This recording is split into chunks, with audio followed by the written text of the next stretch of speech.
मुजिन को ये शक हो गया है कि उसकी पीठ पीछे गुआनशुन का किसी और के साथ अफेयर चल रहा है और उसने तय किया कि अगर ये सच निकला तो गुआनशुन बहुत ही बुरी मौत मरेगा। लेकिन गुआनशुन तो बस निंगी के सामने शो ऑफ करके खुश हो रहा था।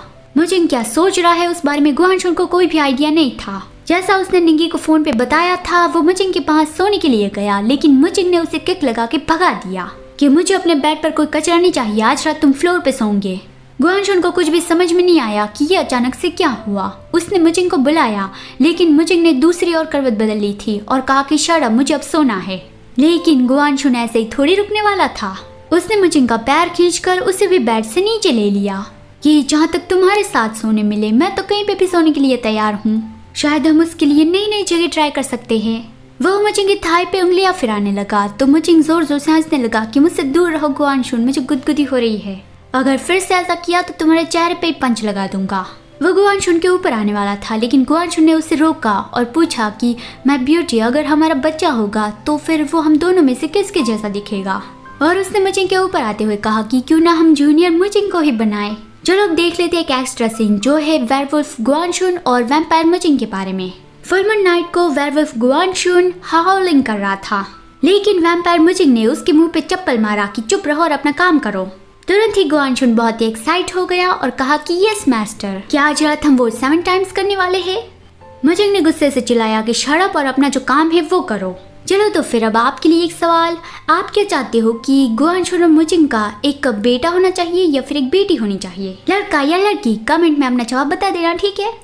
फिर अगले सीन में वही गार्डन दिखाया जाता है जहाँ पे हुआ और किकी पहली बार मिले थे। इस बार हुआ किकी के लिए स्वीट्स लेके आया था और कहा कि क्या तुम्हें ये अच्छा लगा, मैंने ये डैडी से बनवाया है सिर्फ और सिर्फ तुम्हारे लिए। किकी ने बताया कि हाँ ये बहुत यम्मी है, मुझे ये बहुत अच्छा लगा। फिर अचानक से किकी को सुसु लग गई तो हुआ उसे बाथरूम के लिए ले गया और बताया कि तुम गर्ल्स वाले में जाना और मैं बॉयज वाले में जाऊंगा, फिर बाद में हम यहीं पे मिलेंगे।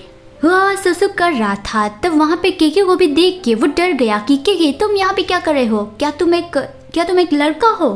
किकी जो दिखने में बहुत ही इनोसेंट और क्यूट है, उसने बताया कि मैं तो पहले से ही एक लड़का हूँ। वो लोग वापस जा रहे थे तब भी हुआ के चेहरे के सारे एक्सप्रेशन बदले हुए थे क्योंकि वो अब भी शॉक में था कि किकी एक लड़का है, वो उसे एक लड़की समझ रहा था। किकी ने उसे रोक के कहा कि अब मैं एक लड़का हूँ तो क्या तुम मुझसे अब दोस्ती नहीं रखना चाहते। हुआ ने उसे समझाने की कोशिश की लेकिन किकी तो रोने लगा। हुआ ने कहा कि चाहे तुम लड़का हो या फिर लड़की हो, मुझे तुम पसंद हो। तो तुरंत ही किकी चुप हो गया कि सच में। हुआ ने भी कहा कि हाँ मैं प्रॉमिस करता हूँ। किकी ने पूछा कि क्या हम अब भी फ्रेंड है। हुआ ने स्माइल के साथ कहा कि हाँ। तो फिर किकी के चेहरे पे भी स्माइल आ गई, लेकिन अचानक से किकी को बहुत ज्यादा दर्द होने लगा और थोड़ी देर में चिनफेंग भी वहाँ पे आ गया। उसके साथ वो डॉक्टर मू भी था।